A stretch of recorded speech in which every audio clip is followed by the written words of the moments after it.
I cried out for him to stop. I promise I did. From the tip of my rusty tongue, I squeaked, "Gregory, this is very naughty. You'll get both of us in trouble. I'm warning you." But he just kept on chipping away, nibbling, pecking at the column. The sugar loaf glimmered in his eyes, and you could say he was enchanted, insatiable, unstoppable. The silly child, he thought it was late enough that everyone would be sleeping, but what could I do?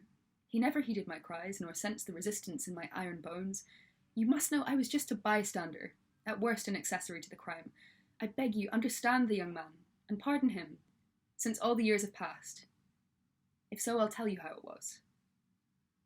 He snuck in through the kitchen, just a slip of a boy, and one who'd always been so good. But since he had tasted the sugar, it had become a passion. It was better than honey, better than jam. On his tongue, each cube transformed into syrup. Magic. These glittering blocks were the most precious thing he could possibly eat. A treasure. He knew he was the only child in the town to have a miniature sugar mountain shining in his kitchen. He also knew that he wasn't allowed to touch it when Maisie was out the kitchen, but that's what made the ploy so delicious. The mixture of fear and sweetness. Irresistible. His fingers gripped my heavy legs clumsily, struggling to cut through the packed sugar loaf. Like tiny axes, my jaws slipped and ground through the granules, biting the crystal.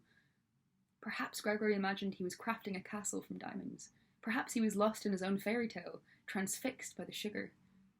Either way, before long, half the column had been mined away, piece by piece, vanished behind the boy's smiling lips. Oh, it was only minutes, but it felt like years as I waited in terror for the inevitable.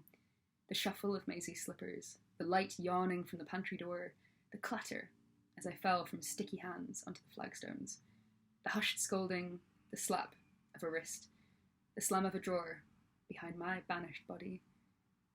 You see, I was simply too compliant, too amenable to indulgence, too tempting to use.